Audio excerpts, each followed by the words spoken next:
بهار خو یو قدرتي تحفه هم ده او خلک په موسمونو کې بهار په هر دغه کې یادوي، په هر وخت کې بهار یادوي.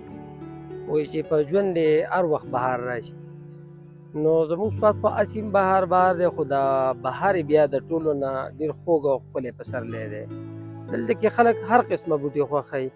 الاول خو په شروع کې دا جنوري فروري د فروټو بوټي خلک خوښوي، د هغې نه وروستو بیا خلک د مختلف ګلونو او د ګروڼونو دپاره کبلې بیا د دې یو سلسله شروع شي، بیا په دې کې مختلف قسمونه دي چې زه تاسو ته داسې یو څیز ښیم د هغې به ډېر زیات ټایم به لګي.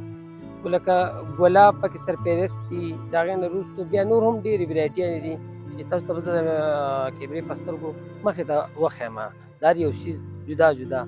نو د هغې د بهار خپل خوند وي، د خزان یې خپل خوند وي. په خزان کې پکې پاڼه یو کلر وي، په بهار کې پکې ګلونه وي. نو د ګلونو هم خپل خوند وي او د پاڼو هم خپل خوند وي. په هغې کې خو څه بوټي داسې دي د خلکو په ذهن کې څه داسې یو خبرې دي چې دا بوټي یا صرف په یو سیزن کې کېږي. نو اوس ډېر بوټي داسې دي لکه زه به تاسو ته دا بوټي وښیم، دا دي. د دې نه علاوه نور هم سره ګلونه دي چې د دې نشونما په هر وخت کې کېږي.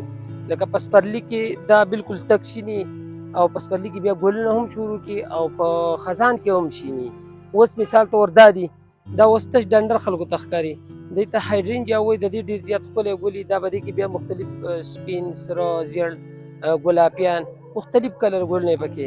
د دې نه وروستو ورو ورو به اوس نور هم دا په ګلونو او په پاڼو راځي. زمونږ د سوات خلک چې دي که نه دا ډېر باشعوره خلک دی. خو دلته کې زموږ سوات په یو دې ته څه وایي پاکستان کا سویټزرلینډ، نو د دې نه هغه شینکۍ خلکو ختم کړو.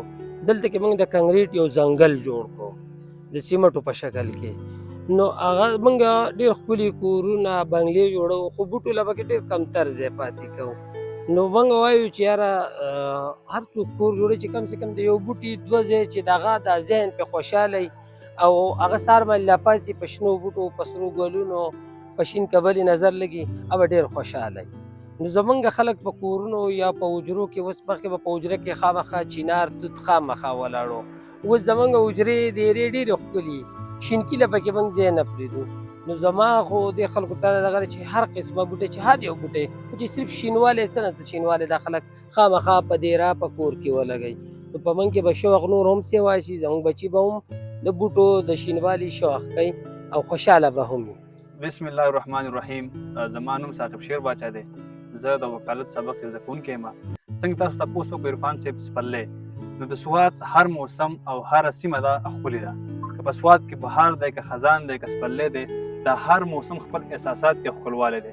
نن سبا د فبرورۍ میاشت او پسرلی شروع شو دی، هر طرف ته ښکلاګانې دي، ګلونه دي، شینوالی دی او داسې موسم دی چې چېرته د چنچڼو وزونه دي او هر انسان او هر ځناور خوشحاله دی. ځکه د دې موسم چې داسې قدرت او فطرت لري چې د انسان ذهني سکون او خوشحالي ورته وړاندې کېږي. او دې سره سره زه به دا ووایم چې دا سپرلی موږ له پیغام راکوي چې څنګه په ژمي کې په یخنۍ کې او ونې بوټي خالي وي، پاڼې نه وي، سوکالي وي، دغه شانتې څنګه په سوکالۍ نه پس بهار راشي، دغه شانتې چې د انسانانو باندې تکلیفونه وي، مصیبتونه وي، دا ممکن ده چې موږ باندې بهار راځي. موږ به دا مسلې چې دی په صحیح توګه مخامخ کوو او دې جوګه به ځان ګرځوو. د دې سره سره زه به دا ووایم چې د سوات موسم چې دی هغه ډېر په تیزۍ سره بدلېږي. مخکې به د سوات موسم چې و د هغې چې یو شانتې اوس بل شانتې دی، د ګرمۍ هم پته نه لګي، هر څه ویریبل شوي دي، د موسم هېڅ پته نه لګي. حالانکې دا پسرلی چې دا هم لږ مهینه راغی. نو زه دا پیغام ورکوم چې بوټي نه لکه دا د بوټو موسم دی، ونې ولګوئ او د سوات موسم موږ نور ښکلی کوی نه شو ځکه چې موږ ډېر برباد کړلی. سپرلی یوازې یو موسم نه دی، دا د رنګینو نوم دی چې دا انسان له خوشحالي راوړي. دغه شان دا یو نوی ژوند راوړي. په دې کې ورځې او موسم چې دی هغه خوشګواره شي، ورځې اوږدې شوي چې په هغې کې خلک مختلف فصلونه کري او خپل روزګارونه چې دی هغه کانټینیو ساتي. د دې سره سره د دې دا فایدې هم ده چې انسان چې دی د سیر او تفریح دپاره کم سیلګري چې دي د بهر ځایونو نه خاص کر د پسرلي موسم دپاره راځي، ځکه هر طرف ته چې دی ګلونه رنګارنګ، نو ډېر ښکلی ماحول جوړ شي. نو دا د ټوریزم چې دی یو موسم هم دی، دا د کاشکارۍ او د نوي مطلب انسان له نوی امید ورکوي چې دا یو نوی ژوند شروع شو، یو نوی ریوایول دی. بلکل پسرلی چې دی کنه دا یو رومانټیک موسم دی او شاعران چې دی همیشه د رومانټیک او د ژوند خبره کوي. نو په دې کې ژوند چې ډېر ښکلی ځکه چې تاسو ته ما وویل چې پسرلی داسې یو موسم دی چې د انسان هغه فطرت انسان هغه خوشحالي چې را په ټاپ واني د انسان ډوپامین چې په ټاپ واني ځکه چې ته کله دا ګلونه وینې او دا د قدرت چې د ښکلیوالی دی چې کله ته په قدرت کې قدرت وینې دا به تا له مزه درکوي تا به خوندونه هلې نو شاعرانو همیشه مین مقصد او مین ټاپک چې هغه پسرلی ځکه پسرلی داسې موسم دی چې په دې کې انسان خوشحاله د انسان زندگی چې دا په ښکلي خوش اسلوبۍ سره روان وي